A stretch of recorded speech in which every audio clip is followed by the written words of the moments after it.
Dan's superpower is getting people excited even when there's challenging work ahead. Dan, super excited to have you on the show. Yeah, Janelle, thank you for having me. I'm excited to be here. I got to tell you, that hairstyle you have, that's a similar hairstyle I had, like a while back. But now this is kind of like the shortened hairstyle. But I used to love my curly hair.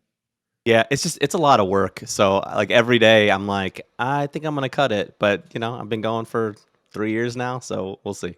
Oh my God, you haven't. Oh my God, I wonder if your friends have like a pool going on. Like, what is the month he's finally gonna cut it? Yeah, I don't know. We'll see. Yeah, it's gonna happen inevitably. Probably in a summer sometime. Probably I'm gonna be like, it's just too hot. I want to shave it all off or just go short again. Wow. Now, you started from a very early part of your career freelancing for clients and just started right off the bat designing. I guess one question I'm curious about is why did you prefer to like freelance rather than just joining a big company and like, or let's say becoming a designer at Facebook or Google or something like that? I mean, I did my interviews at those places, Oh wow. and I'd worked at a bunch of agencies, and at the time I was always freelancing as well. So I had full-time jobs working for agencies. I liked the variety, that agencies had, and I just liked being challenged. I interviewed at a bunch of places, probably like mid 2000s, maybe early 2000s, and one thing that just wasn't appealing to me was it seemed like everybody worked a lot, and it seemed like all those startups were making great places so that you never had to leave work. And I'm stereotyping a bit, and that wasn't appealing to me at the time where I was in my life. I think I was newly married at the time. I didn't have kids, and I'm like, I want to hang out with my wife. I want to I want to see my wife and my friends. And it seemed like a lot of people that were there were working a lot, and they were making money, and they were this, and now they're super rich, and I am not. Comparatively, they're all VCs and angel investors and stuff. But that was the thing that was appealing, was important to me at the time, was just growing, and also having a balanced life if I could. And something I wanted to touch on that you mentioned was as a freelancer or someone just like working on short-term projects or on your own accord, you kind of have this freedom where there's less bureaucracy. As long as you get the work done, you're good with the client. So did it, like when you work in a big company, whether you like it or not, to some degree, you have to deal with bureaucracy, politics, a lot of this like just red tape. So did that even like bother you? Like, hey, I just don't want to deal with all that stuff. I think I've learned that there's always bureaucracy, there's always politics, and I prefer to think about it like structure. There's certain environments that have more structure than others, and sometimes that structure is really useful, and other times that structure is not useful. As a freelancer, and then as someone who managed freelancers later, one thing that I realized is that like some freelancers do want structure, and that's what makes a freelance life hard, is the lack of structure. You don't know when you're gonna get paid. You don't know where your next meal is going to come from, and so a lot of freelancers do look for that structure, which is why they do things like permalancing, which is like I'm freelancing, but like for the same place for a long time, which structurally is not very different than having a full-time job. Tax wise, it is, IRS wise, it is, but I think so. I like to think about that structure at certain jobs. There are things that have been too structured for me where I don't thrive, and other jobs there's not enough structure where I don't thrive. So I think a lot of it for me has been figuring out like what kind of structure do I need, what's too much and what's too little. And then from that point where you are freelancing with so many different clients, what led you to start Super Friendly? Like, why not just continue solo, just freelancing here and there, or like you said, permalancing with a specific client? I had a kid. So at the time when I started Super Friendly, my oldest daughter, Sidda, who's 10 now, she was 4 months old. My wife and I lived in New York. I worked for an agency at the time, and I loved working there. I just worked long hours. And I just didn't want to be working those hours. And I also thought it would be unreasonable to say to my boss, "Hey, could I just work less and you pay me the same amount?" And like I just will show up 40% of the time that everybody else is. Like, it's just it's hard to do that. If I were in his position, I would have said like, "No way, you're bananas." So that the only way that I felt like I could get out of that was to say, well, look, I'm going to accept that I'll just make less money and I'll just work less, but have more time with my wife and with my kid. And so that was really what I started Super Friendly for, was to be able to have a little bit more control. And back to the structure point, I could create my own structure. I think not a lot of places where you could be a part-time designer. That's because it's different than freelancing. And that's kind of what I wanted to start, was like, what if I was like working part-time as a designer and I got to be home and I got to be with my family? And like, I'm okay to take a pay cut for that. And what I was lucky to find out was, hey, I actually don't have to take a pay cut for that. I could actually make a good living, but not have to work 60 hours a week, 80 hours a week. I could do it on like 25 hours a week, 35 hours a week, and kind of create and design the kind of life that I wanted and the career that I wanted. So, it really opened the door, and I hadn't considered that before starting my own agency, starting Super Friendly. So you start Super Friendly thinking that you're gonna just be a part-time designer, not take a pay cut. From there, how did the model suddenly evolve where Super Friendly is just bigger than Dan Mall, and suddenly now you're like you build this collective of other designers that can come and collaborate together on a project? I mean, it's starting Super Friendly day one wasn't really day one, right? It was like, at that point I had worked at a bunch of agencies, I think for 12 years before that, right? So I'm not like starting, in the same way that somebody who, graduates school and then starts their own company. Like, I had a lot of experience working for other people. And I had all these experiences that I was like, I'm going to take a little bit of that and a little bit of this one and a little bit of that, and I'm going to leave this part out and leave that part out. So Super Friendly really was a combination of things, that came together under a new name on day one. But really, it was some ideas that had been gestating in my head for a while. One of those ideas that I had learned when I worked at an agency, at one of the previous agencies, was I learned that sometimes having the right people in the room, that's how you win. Like, it doesn't matter. Like, I remember going to a pitch with a client, and I remember our strategist introducing himself as like a former elementary school teacher, and we were pitching Crayola at the time. And I remember our strategist, he was a former elementary school teacher, and when he introduced himself that way, he said, "Hey, my name is Vic. I'm going to be the strategist on this account if we work together. And I used to be an elementary school teacher before I was a strategist." And the client said, like, "You're an elementary school teacher?" And yeah. I'm like, well, then you win. Like, you all win the pitch. And that was it. The pitch was over. It was done. And I was like, and it dawned on me that, like, that's how you could win. You can win just by having the right people in the room. Like, and it just was a new lesson for me. And it made me think and maybe have this hypothesis that, what if I could get the right people in the room? I mean, I don't have enough money to employ all of them full time, but you know what? I know them through my network. I know a lot of the right people, through my network over the years. What if I could incentivize them to work on a thing for 3 months? What if they're freelancing? What if I could convince them that it's worthwhile to do nights and weekends while they're working their full-time job? Like, and it started to open these like experiments that I wanted to do. So that idea I've been working on that idea for a long time, and Super Friendly was one of the first ways that I started to test that idea in the wild with clients. So it's almost like a Hollywood style model where every movie has a different cast. You don't see like the same movie having the same cast over and over again.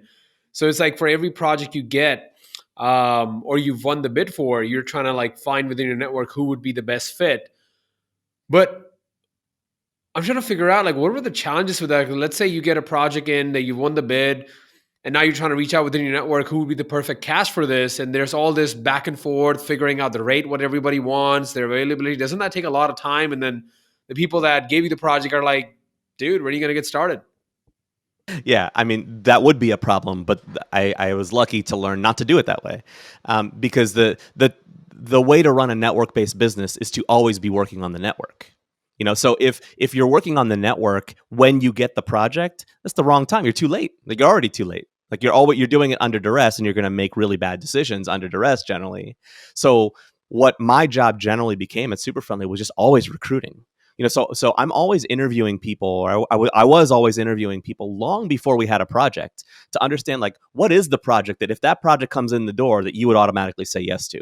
What would the price have to be? What would the client have to be? What kind of work would it have to be? What kind of team would it have to be? What are your incentives, to do that, so that when a project came in the door, I already knew who the people were going to be. And then the other part of that is just the quantity, the size of the network. Is like, if we only had one PHP developer and that PHP developer was booked, well, now I'm screwed. Like, now I'm actually not working, not actually running a network-based business. I'm just running, a model of freelancers, which is different. So a lot of it was the supply has to be way larger than the demand. So if we have, two or three clients that all need PHP developers, we have to have a stable of 10 PHP developers that are able to work on that project. So a lot of it was routing and recruiting, long before projects came about. And it sort of flips the model on its head of, project comes in, you supply contractors for that. That's like staff augmentation. That's a different model. That's not Hollywood model. It's what movie do we want to make? And then who is the client who will subsidize that movie? It's a different way of thinking about work.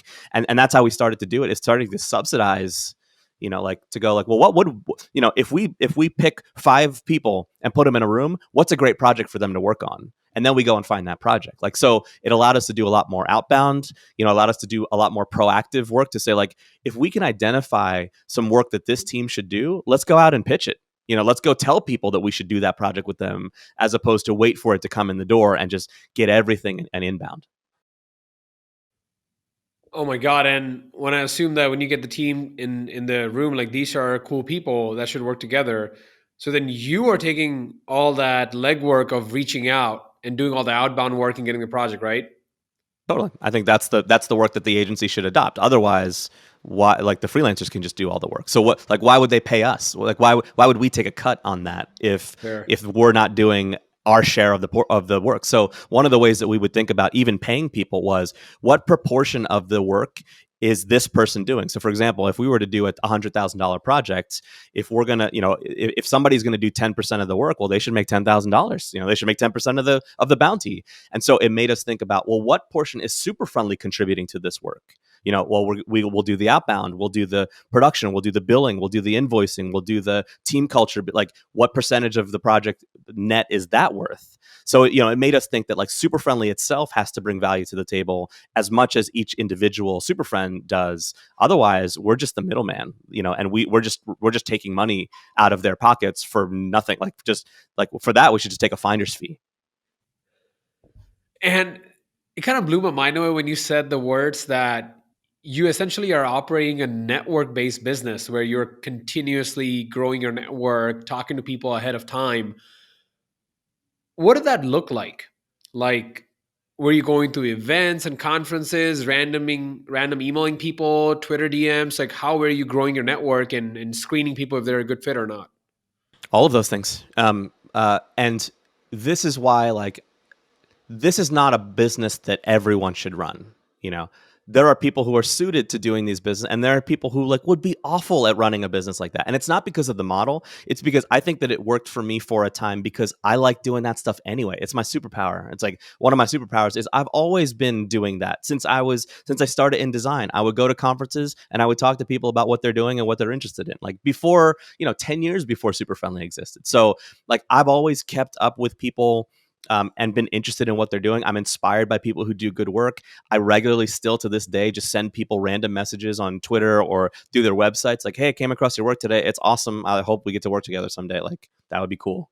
Because I appreciate the, people's craft and what they do. Like, I like seeing people do things well, regardless of whether that's design or engineering or, like, basketball. Like, that's why I love sports. You get to see people doing something awesome at the top of their ability, at the top of the ability of the, like, it's incredible. So that's interesting to me. I'm curious about that. So I've always been doing that. And then with SuperFriendly, or shortly before, I started to formalize that. And eventually, a couple years into SuperFriendly, we built our own tool, called Cerebro, to track what people are doing. Where are they? What do they need in their season of work? Do they need cash? Do they need inspiration? Do they need mentorship? Do they need to be a mentor? Like, all of those things. It really is a community management job, and that's ultimately why I was like, this is too much. I can't do all of this stuff and I need help. Is that it really is about cultivating the network. That's where the business model is. That's where the core of the business is. You can't run a network-based business without investing in the network. So toward the tail end of doing that, we were doing weekly opportunities calls where we would run through our pipeline with anybody who wanted to join, like, and people could raise their hand for projects. We were teaching, we were doing snack and learns every month where people would present on a topic. These are, again, it goes back to the structure that freelancers don't often have that structure. So they look to other places to have that structure. So we started to think about, what kind of structure can we provide to a network of freelancers without them being full-time? And it even started going down the path of, like, one day I would have loved to provide health insurance and business insurance for our freelancers. Like, that seems to be like a perk of being a super friend. So we never got to that place, but I think that's kind of the trail that we were headed down.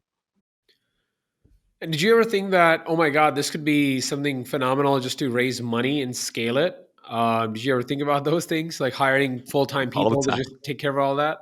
Yeah, all the time. I mean, I have conflicting thoughts daily about raising money and about VC and about all that stuff. Um, I don't know that I had a conclusion, about that. One of the things that was important to me, though, is that I think when I take somebody's money, I want to be a good steward of that, and that goes from when clients pay me money. I want to be a good steward of that. We have routinely returned money to clients when we don't think we're doing a good job, even if they don't ask for it. And so the same thing with VC. I feel like we live in a world where billion-dollar valuations are common now, and I'm just like, I mean, if I'm going to take $100,000 from a VC, like I got to do a good job with that. Like I have to. My job is to return that for them. And maybe I'm thinking about it too myopically. I don't know. I haven't ever taken investment or anything like that, so I don't know. And then the other thing, which is a little bit ironic, is even though I work on design system work and SuperFriendly does design, which is basically all scale work, I actually don't think I'm very good at scaling things. So that's not my superpower. I think that I would need somebody else to do that, but I would want to work with someone else who could scale something that was my vision. And I haven't found a good partner in that way, for that particular thing. I found good partners in other ways, but like because I never had a good fit there, it was like, this isn't the right time for that. I think this awareness is mind blowing. How did you get that awareness that, you know what? I'm really good at running the community, nurturing, and all these things, but trying to scale it to the next level, that's maybe I'm not the best fit for that. So, how did you come to that realization without having your ego or anything involved in that? I mean, my ego is involved, and it gets bruised a lot. But I'm a serial trier of things. I like trying lots of things, and I think that one of my superpowers, like by default, is that somehow I don't really succumb to sunk cost fallacy. Like I'm not tempted by like, well, I mean, I've been doing this for like 5 years, so I got to keep doing it now. Sometimes I'm like, I've been doing this for 5 years, and then it's time for that thing to end. That's okay. So I think that I believe that things should end, and I believe that other things should start, and it's okay. And that's also one of the things that I like about doing digital work is it's some of it really is disposable, and that's the value of it. Like you could try a thing and you throw it away if it doesn't work. It gets more serious when it's at the expense of other people, so I try to be cognizant of that. But I've tried lots of different things. Super Friendly is one business that I've run that I think has a moderate amount of success. I've have other businesses that are not. They have flopped, some completely, some in a way that has like burned me big time, some in a way that hasn't. So like I try a lot of stuff, and I think that one of the things I've learned by trying a lot of stuff is like you could always come back from it. You try a thing, it flops, do another thing. You try a thing, it works, great, do another thing anyway. Like, and so I've kind of built up a little bit of a tolerance to that just from trying things and messing up a bunch. And like I think the more things you try, even if you mess up a bunch, you still have that many more opportunities to succeed a bunch too. But if you only do one thing, well, you either are going to succeed or fail at that, and like it's 1 for 1 or 0 for 1. But if you try 10 things, I just think that the odds increase. The odds are in your favor, more and more that way. It's mind blowing to me that you openly say that, oh, there are some businesses that burned you. And given the fact that I'm assuming some of the time you're doing these businesses, you probably had kids too. Like, yeah. Yeah. So that risk tolerance is really commendable. Um, just because after a while, like people just become risk averse, and the fact that you're still like taking all these bets. And one of the bets I just remember you told me is like you had the Cerebro, like a kind of a community OS you created, operating system where keeping track of what everyone's doing, and it's mind blowing because the venture capital firm 776 by Alexis Ohanian has a similar operating system Yeah. where they give access to all the people that are in the network to figure out who's the best person for the intro. And informally, I have something similar in my Google Keeps where I ask all the people on the show that, hey, what are your goals? How can I make it? It's all in my head primarily, but Totally. document a little bit there. And I was like, oh my God, the scale at which he's doing it. Yeah. I mean, like the way that I say it is fancier than it is, right? Like, we built an internal tool for this. You know what? It's an Airtable. Like that's what it is. It's not. We could have blown it out more, but we didn't. We didn't really we didn't have a need for it at the time. So So it's fine for it to stay as an Airtable, and it's manually updated. There's no automation on it. There's no any of that stuff. Eventually, one day we could have gotten to the scale of, WeWork built an internal tool to manage all that stuff, and it is a very robust tool, that has machine learning built into it. Like, we could have gotten to that place, but we didn't. And at the time, we didn't need that. And if we would have built that, that would have been the wrong investment. And then the other thing that kind of comes to mind about it is yes, I had kids and trying all this business, and I want my kids to do that too. Like, I want them to see, like, it's okay if you mess up. It's fine. Like, you're going to, like, you can't avoid doing that. So I feel like I have to model it for my kids, because otherwise, where are they going to learn that if they don't see it in their own house? Like, then they're going to learn it somewhere else outside without the context and the safety of, their parents and people who love them. Like, I want them to see that too. So I have to go through it myself, partially to model it for them. That is you. You are such an amazing parent. Oh My kids my might god! disagree Maybe years from sometimes now, too. when they hear this interview, they'll be like, "Oh my god, that is such a super awesome person." I mean, they're probably in the background like, ugh, this guy. So at the peak of Super Friendly, when I was going through a blog post, I think the revenue it was making, obviously a significant part of the revenue was also distributed to all the freelancers who were helping out with the projects, but it was in millions of dollars. So by all external accounts, people could be like, oh my God, like Dan is killing it with Super Friendly. Why did you decide to wind down that project? Well, it's relative, right? Like I am fortunate to run a business that makes millions of dollars. Like, I've never done that before. Like, that's amazing. That's cool. Like, I grew up as a kid in North Philly, like millions of dollars was out of our reach until it wasn't. And so definitely fortunate to be able to do that. But it's relative, because other businesses make billions of dollars. So, like, in that relative scale, it's small potatoes what I'm doing. And then there are also other businesses the other way around, where there are some agencies that have been around for a long time that are making tens of thousands of dollars, and struggling. And in that, like, I'm a big dog, in that. So, like, it's a relative measure. I try not to get too hung up about that, like, because one of the things that my accountant says to me that I love is, like, he goes, Dan, like, revenue is vanity, profit is sanity. I like that. It's great. It's like, it's so centering, because it's like, one of the things that was assigned to me was we were making more and more revenue, but we were less and less profitable. And that is a story a lot of times with funded products, where, like, lots and lots of revenue, like gigantic valuation, like a dumpster fire when it comes to profitability, and it baffles me that the narrative around that is like, oh, no, we're not trying to be a profitable company. I'm like, what? Like, that doesn't make any sense to me. Why doesn't anybody want to be a profitable company? And I mean, I get it kind of, but it just seems like a weird post rationalization world. Anyway, I don't want to soapbox on that, but like that, to me, that was a phase of Super Friendly, in the same way that, like, that people have seasons in their lives where they do new things. I think companies can have that too. I think that's okay. And I think that was a season for Super Friendly. And part of it was, for better or worse, that, like, I'm done with that version of Super Friendly. I tried some things that I wanted to try. I learned some things that I wanted to learn. I failed at things that I thought I would succeed at. So, like, it was a good experiment to me. And so I'm ready for a new thing. So, I call this Super Friendly Phase 3. Like, that was Phase 2. And there was a Phase 1 before that ended. And sometimes that is more transparent to people, and sometimes that is not. But, like, to me, I'm like, I've done that for 7 years. Phase 2 was a 7-year phase, and, like, I learned a ton from doing that. All right, like, time for Phase 3, because I think that for me, having a company, like, all of these things, working on digital products, having a company, they're all ways to learn more things about life and people and, companies and business and commerce and, all of that stuff. And I'm like, I think I maxed out on what I could learn from that version. So it felt time to wind that down. And I think that would have been the case, like, if we ran out of money, we would have been forced to shut it down. Yeah. So I'm glad that we didn't run out of money, but I think that just because a thing doesn't run out of money doesn't mean that that's not the right time for it to end. Could it also be that, as one of the sole person in a way nurturing that community, growing the network, and doing all these things just became too much for one person to just handle all the time for a long duration? Absolutely. Absolutely. Like I want to be clear about the fact that I had help. I had a lot of people helping me. So like, I'm the sole owner of Super Friendly, but that doesn't mean I didn't have support both in the business and outside of the business. So it certainly wasn't like a one person operation. We had a core team of really talented people that were working hard at doing their parts of it. So absolutely. But yeah, I was burnt out for sure.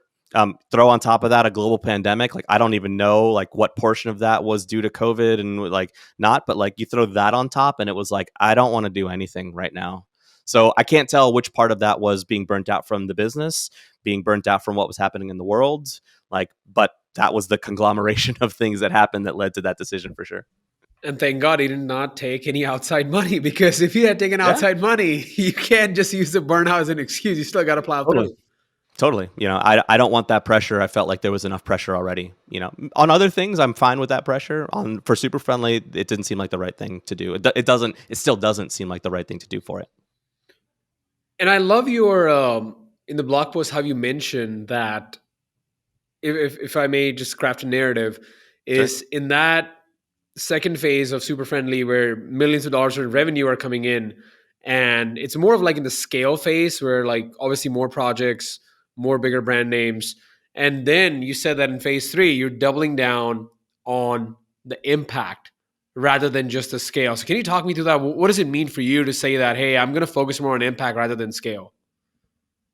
I had a conversation with a friend, and this is when I'm like sort of going through existential crisis about what do I do in my business. So I call up some friends and say like, hey, could you give me some advice about this? So I called a friend who works at big giant world recognized startup, running a big team there. Used to run his own small, I think three or four person company, and he told me like, I miss those days. I'm working at the scale of the world right now, and like scale isn't all it's cracked up to be. And he's like, I don't.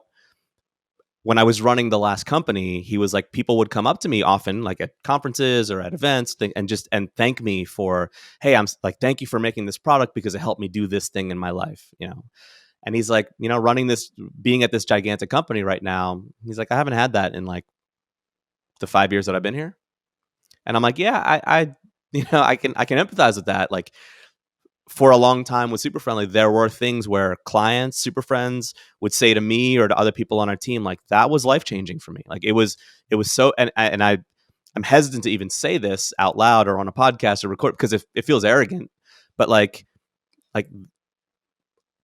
we were doing things that changed people's lives. We were putting them on projects or in situations or scenarios that really stretch them, help them grow, help them learn, help like something that is impactful.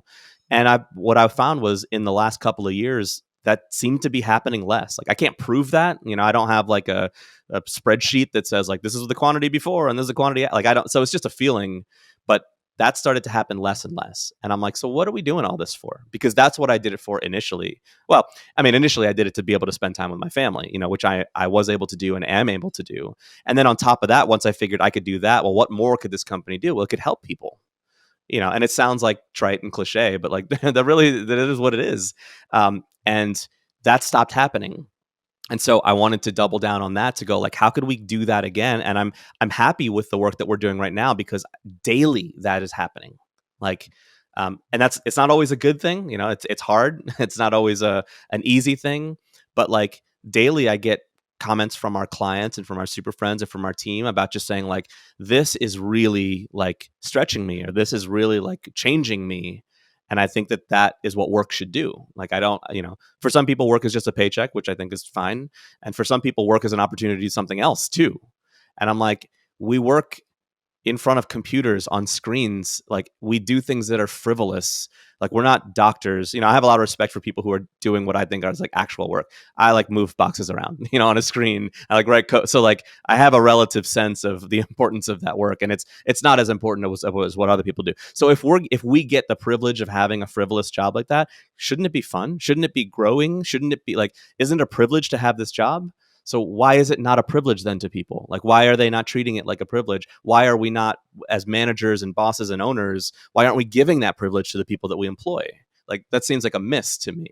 So as a person who can impact that, I'm like, well, let me try. Let me try to do that. And that, because that wasn't happening a lot as much, I was like, I want to try and figure out another way to get that to happen. So it's almost like in the scale phase of Super Friendly, you were kind of managing other freelancers, kind of like getting more people to join the collective, which could almost mean that sometimes you were kind of like away from the pixels, so like more managing and more outbound stuff. But now in phase three, it seems to me like you are involved hands on in the pixel work.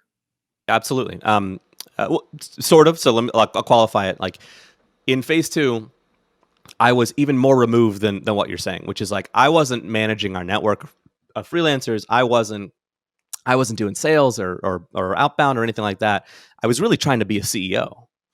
I wasn't, so like I had somebody who was doing all of our business development. I had somebody who was we called her a casting director, the person who would cast people for the movies that we were doing, like the projects that we were doing. So I had an operations person, an accountant, a financial like all of those things. So I wasn't doing any of those. I was really trying to see if I could be a CEO, somebody who could influence culture, who could set vision, who could tell people where we're going. And that was hard for me. Like, I'm like, I don't know if I'm good at that.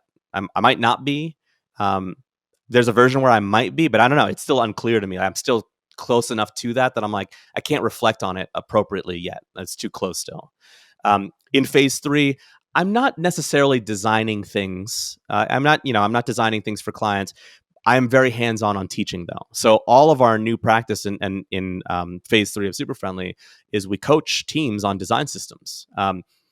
One of the things that I had learned and realized was every time we make something for a client, because that's the history of Super Friendly, we would make websites or make apps or make, whatever, design systems. Every time we would do that, at some point, inevitably, the team would throw it away. And I think it's because for a design system specifically, it's got to be rooted in the company. Like it's got to have deep roots for it to take and for people to use it well. And I think that my hypothesis now is that comes from people there having made it, not having some agency make it and drop it off and train you and, good luck to you, we're out of here. So what we do now is we just coach.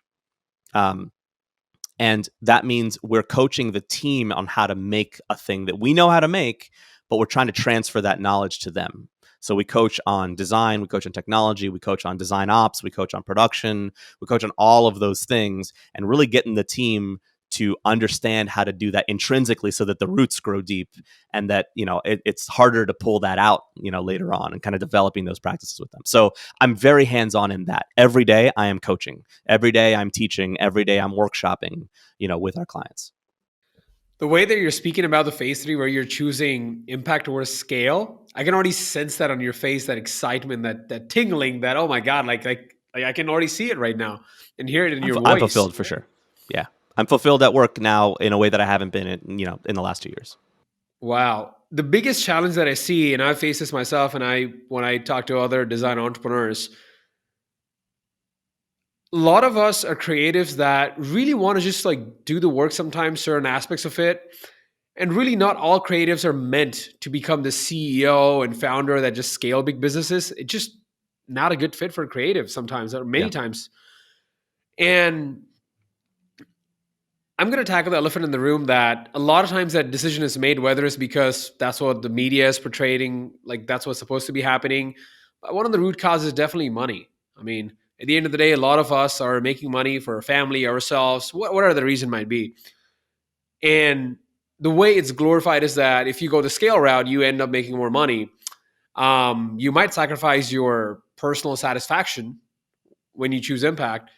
So I was going to ask you, like, how do you deal with that conundrum? Like, is it always that if you choose impact over scale, you let go of money, or is it like, can you have both? Like, have the cake and eat the cake?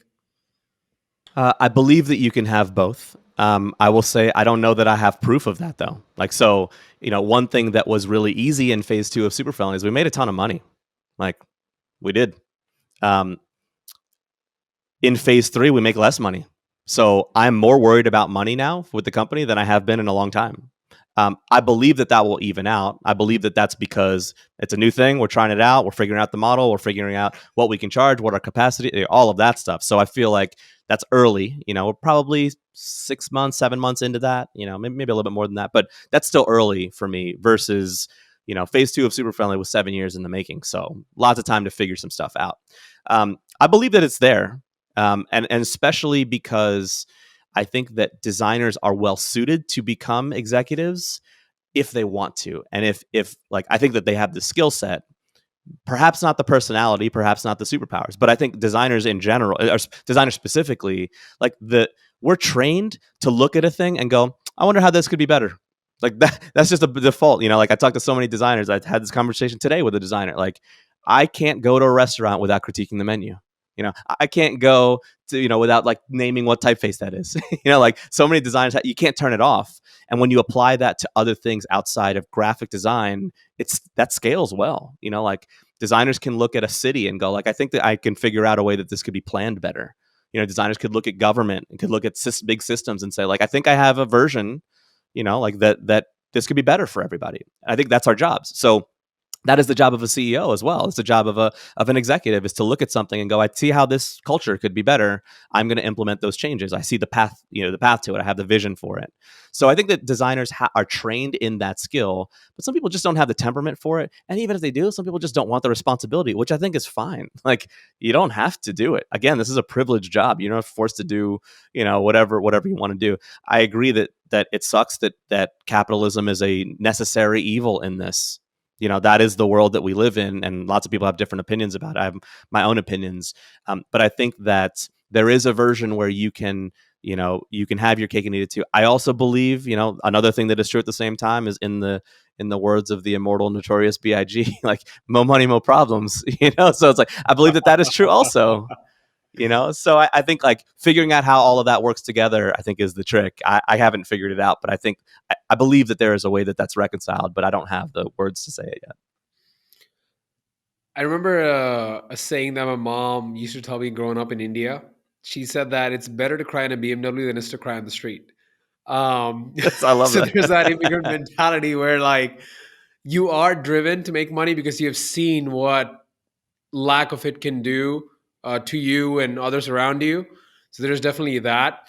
Um, I guess what would your advice be to a creative who's got something going on, whether it's a side project, their own practice, freelance, whatever they're doing, and they've gotten like some traction or success, and they're at this crossroads where they're like, I like what I'm doing, but there are two paths for me. One is of just absolute scale.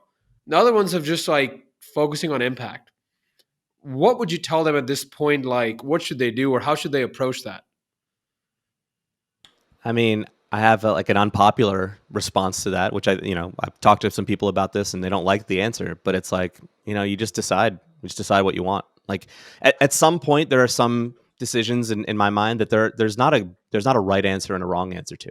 And I think that, again, this is a thing that designers are more trained on than others, is sometimes you just make a choice to make a choice. Is impact better than scale? I don't know. Is scale better than impact? I don't know. Like, and it's not even, well, it depends what you're talking about. Sure, that's an answer too. But at some point, you just pick. Could super friendly scale? I believe so, but I don't want to. Like for lots of reasons, I'm lazy. It scares me. I don't have the capacity for it right now mentally. Another thing is easier. There's another opportunity. Like, who cares about the reason? At some point, you just pick. And I think designers were trained at that because we have 16 million colors available to us, and we have to pick 4 for a palette. Right? Like we're trained at narrowing down 16 million choices to 4. We're good at it. We practice it. Like, and so I think we're well suited for that. But we all are not. We're not practiced at how that scales. Right? So designers can pick colors, but then you ask them to pick a career path, and they're like, I don't know if I want to be a manager, if I want to continue to be an IC, because it's a hard decision. Yeah. So we just have practice applying that same skill that we have in another area. So I think my advice for a designer, which is the unpopular thing, is like, well, what do you want? Like, Oh what do my you? god. And maybe if like just sounding it out to be more more productive, give them a more productive answer. What do you want to learn? Because I think that helps you to go like, give it a time frame. One thing that I learned from my wife, she's so good at this, is she picks things that she wants to learn and she gives them a time frame. I want to learn to be better at soccer. I'm going to give this 12 weeks. I'm going to learn to bodybuild and I'm going to give this 16 weeks. Like it's so good because at that point, when you need to quit. You have an out already. And so because you already have a built-in out, you can just persist. If you can have the willpower and you can make the choice in advance and go like, I mean, it's only 4 more weeks. I know where the out is going to be. That sometimes helps, So what do you want to learn? Do you want to learn how to scale a thing, or do you want to learn how to have more impact? And you can switch. Like, all right, I'm going to try this for 4 weeks, and then I'm going to switch. And then you might learn, hey, 4 weeks isn't enough. I think that's part of the emergent nature of learning at work. It's funny you mentioned the built-in out.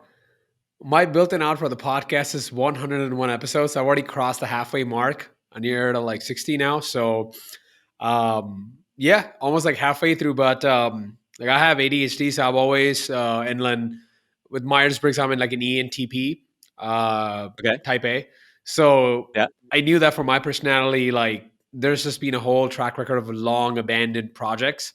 So this time I was like, you know what, you're gonna do this, but until 101 episodes, you have to keep going through it. But after that, if you choose to walk away, no guilt feeling, nothing. You choose Yep. to, you have the right to. It's such a great strategy. I remember reading the book "The Dip" by Seth Godin, right? And in that book, he talks about ultra marathoners and like how they're running 50 miles or 100 miles or whatever, and what a lot of them do is they pick the conditions before the race starts that they'll quit. If my right knee acts up, I'm going to quit. But any other condition other than that, I'm going to keep going, because when you're at mile 20 and you're like, oh man, like I'm breathing hard, it's so easy to go like, yeah, I should probably tap out at this point. Like, and you would be reasonable to do so, but that's why they decide ahead of time. They decide before they're in the situation. All right, if it's my right knee, that's the thing that's going to make, because I know that that's going to have some serious impact or whatever. That's just what I want to do. I don't want to push that part. Anything other than that, if my ribs start hurting or my lungs start, what I'm gonna keep going. And I think that there's a lot of a good practice to deciding the conditions to quit before you start a thing, so that when you're in the gruel of it, you're like, I can persist 4 more weeks, 50 more episodes, like I'm over the hump, and like you could see the finish line. And then if you decide to do more episodes from there, great, that's a different choice. If you don't, you can walk away, no guilty feelings. And I know I'm using the podcast as an example for this because a lot of what you're saying is makes so much sense to me because like these are decisions I had to go through. Like a lot of people, like when they play a certain game, they don't realize that you can choose what adventure you want to play in the game. You can choose what you want to do. So it's like, yeah, I mean, I'm playing the podcast game and everyone's like, you got to grow like a massive following and play the Twitter game. And I'm like, I'm not about that. I mean, I do like talking and connecting with you. But the other part I don't like, and I was like, oh my God, it's okay. Nobody's there to punish me if I don't want to do that. And that was a Yeah. big takeaway for me. Like you can customize what you want just based on choice and not what is the best practice, so to speak. That's big. I mean, because we are almost always our own biggest punishers of that stuff, right? Like we always think it's going to be external, but it's often not. It's often us just like feeling guilty about a thing because we thought that we should do it, And if we can get away from that should, I think there's a lot of freedom in that. How can people contact you? How can creators reach out to you? DM me usually on Twitter. That's where I'm the most available. My inbox is flooded, and I have messages from weeks ago that I need to respond to. So if you email me, that won't be a good thing. But I'm at Dan Mall on Twitter. Send me a DM. That's usually a good way to get a quick reply from me. Awesome. Thank you so much, Dan, for coming on the show and sharing your wisdom. Oh, my pleasure. Thank you for having me. Thanks for letting me riff with you for a bit.